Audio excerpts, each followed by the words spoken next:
तुम्हें पूरी रात महल के दीपक में गर्मी मिलती रही, तभी तुम रात भर नदी में खड़े रह सके। तुम्हें इनाम नहीं, दंड दिया जाएगा।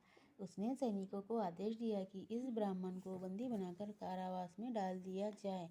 ब्राह्मण हाथ जोड़कर विनती करता रहा कि उसने किसी प्रकार का धोखा दिया है। इस पर अकबर ने उसकी एक न सुनी।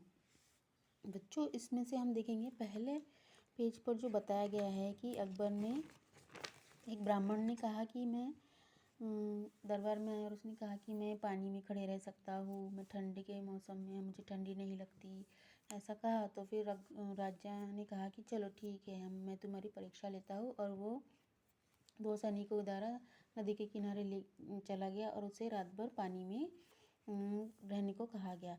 पर जब वो पूरी रात पानी में खड़ा रहा और उसे ठंडे में अकड़ा नहीं और वो अच्छे से दरबार में सुबह उपस्थित हो गया, तो सभी लोग चौंक गए और सभी को यह आश्चर्य हो रहा था कि ठंडे पानी में खड़ा रहकर भी कोई कैसे बच सकता है। और राजा अकबर भी इस बात पर चकित हो गए। अब हम आगे का देखेंगे। बीरबल भी दरबार में उपस्थित था। उसे बादशाह अकबर की यह बात ठीक नहीं लगी। अगले दिन से उसने दरबार में आना बंद कर दिया। अकबर ने बीरबल को दरबार में न देखकर सैनिकों को उसका पता लगाने के लिए भेजा। बीरबल ने सैनिकों को यह कहकर भेजा कि उसकी तबीयत ठीक नहीं है और वह अपने लिए खिचड़ी बना रहा है। उसने यह भी कहा कि जब खिचड़ी बन जाएगी तो वह उसे खाकर दरबार में आ जाएगा। सैनिकों ने यह बात सुनकर राजा को बताई। बीरबल अगले दिन भी दरबार नहीं आया तो अकबर ने उसे सैनिकों भेजा।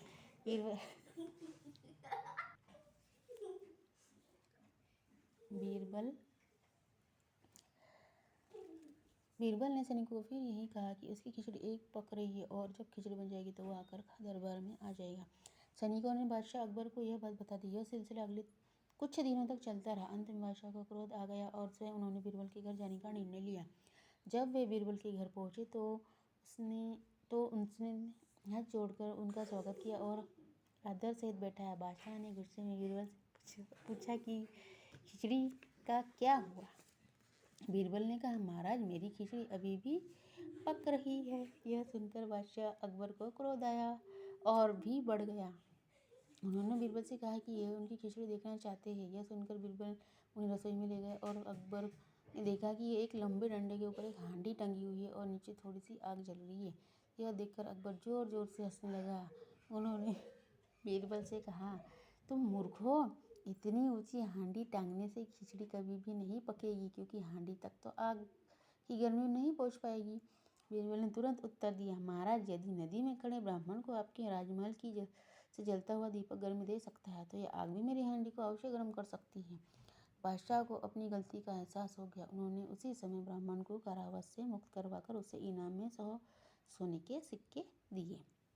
बच्चों, आपको समझ में आया कि अकबर के दरबार में जो बीरबल था वो कितना बुद्धिमान था, उसमें कितना बुद्धि विवेक था। उसने उस समस्या को कितने अच्छे से हल किया।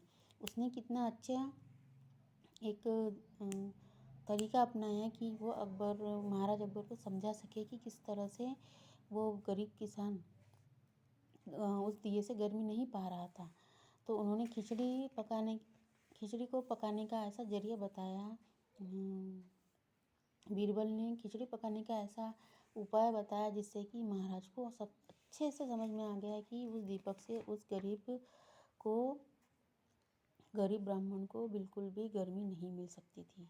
तो अकबर जी समझ गए और उन्होंने उस गरीब ब्राह्मण को 100 सोने के सिक्के दिए। ठीक है बच्चे, बाय।